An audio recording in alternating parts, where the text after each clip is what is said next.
नहीं था कि 2025 में आरजेडी की सरकार बन रही है? सवाल ही नहीं पैदा होता। देखिए पिछली बार जितनी सीटें उनको आ गई थी 2020 में, उतनी सीट क्या, उससे भी बहुत कम सीट उनको आने वाली। आपको लगता है कि नीतीश कुमार थक गए हैं, उन्हें रिटायर हो जाना चाहिए, मुकेश सहनी कर रहे हैं, आपके बिहार सरकार के मंत्री अशोक चौधरी भी कल उन्होंने कविता लिखी, इसका आश्रय वही लगाया। देखिए बिल्कुल इस तरह की बात जो भी कर रहा है बिल्कुल गलत है, अनुचित है। दिखता है ना, कहने से थोड़े हो जाएगा, दिखता है। एक नौजवान आदमी जितनी मेहनत कर सकता है, जितना काम कर सकता है, उससे कई गुना ज्यादा नीतीश कुमार जी काम आज भी कर रहे हैं। नमस्कार, मेरा नाम आलोक है, आप लाइव स्टीज देख रहे हैं। हमारे साथ आरएलएम के अध्यक्ष और राज्यसभा सांसद उपेंद्र कुशवाहा हैं, बिहार यात्रा पर निकल रहे हैं। आपने बिहार में कई यात्राएं की हैं, लंबा राजनीतिक सफर है आपका, लेकिन इस बार की जो आपकी यात्रा है थोड़ी अलग है। आप हमेशा चंपारण से शुरू करते थे, महात्मा गांधी की विचारधारा को मानने वाले आप लोग हैं, लेकिन इस बार आप इधर साउथ बिहार यानी कि दक्षिण बिहार की ओर से कर रहे हैं, कुर्था से शुरुआत कर रहे हैं और पूरा बिहार घूमेंगे। क्यों ऐसा? देखिए स्वाभाविक रूप से अभी जो हमारी यात्रा है, उस यात्रा का मूल मकसद तो विधानसभा चुनाव के माध्यम से फिर से एनडीए की सरकार बिहार में मजबूती से बन पाए, मकसद तो यही है। और इस मकसद की जब हम बात करते हैं तो लोकसभा चुनाव जो अभी बीता है उस पर हमारा ध्यान जाता है, उसमें क्या परफॉर्मेंस रहा। इस दृष्टि से जो हम देखते हैं मगध का इलाका, जहाँ से हम यात्रा की शुरुआत करने वाले हैं, या फिर शाहाबाद का इलाका, तो एनडीए के पक्ष में अनुकूल परिणाम इन्हीं इलाकों में नहीं आया था।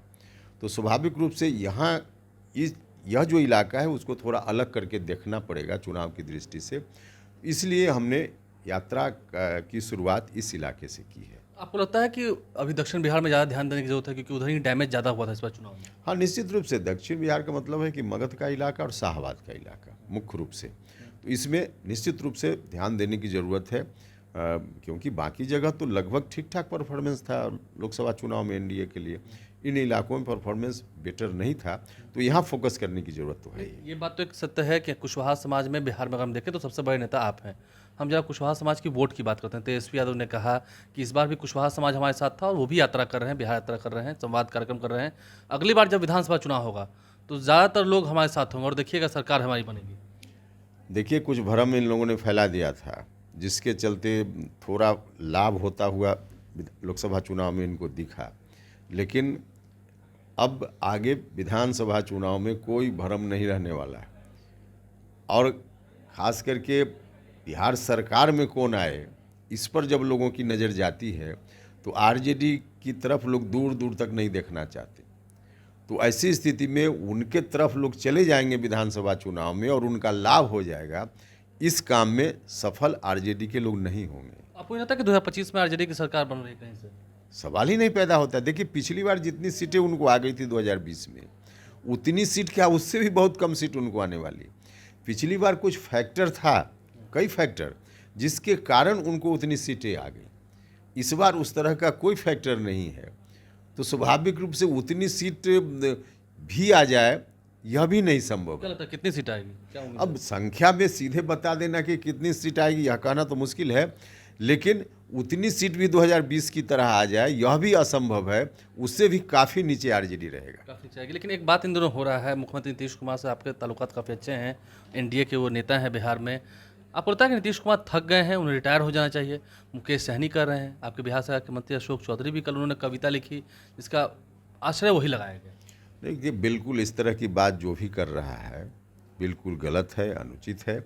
और हम समझते हैं कि बिहार का विकास होते हुए जो नहीं देखना चाहता है वही इस तरह की बात कर रहा है।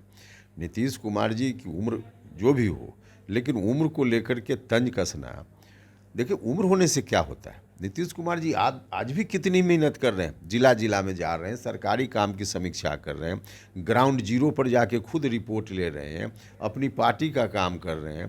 तो इतनी मेहनत जब दिन रात कर रहे हैं नीतीश कुमार जी, तो इस तरह की मेहनत आगे करें, बिहार को बहुत लाभ होगा। इनका योगदान नीतीश जी का इतना है बिहार को बनाने में। 5 साल और मौका मिले, दिल्ली में भी एनडीए की सरकार है, पटना में एनडीए की सरकार, तो अगले 5 साल में बिहार कहाँ से कहाँ चला जाएगा। तो अभी नीतीश कुमार जी को आगे मौका मिले इसकी ज़रूरत है, न कि उम्र का हवाला दे करके। आपको लगता है कि वो थक गए हैं, बेबस हो गए? गलत है, थक गए हैं, बेबस। सवाल ही, थक जाते तो कैसे दिन रात मेहनत करते। दिखता है ना, कहने से थोड़े हो जाएगा, दिखता है। एक नौजवान आदमी जितनी मेहनत कर सकता है, जितना काम कर सकता है, उससे कई गुना ज़्यादा नीतीश कुमार जी काम आज भी कर रहे हैं, तो फिर थकने का कहाँ मामला है। एनडीए एकजुट है।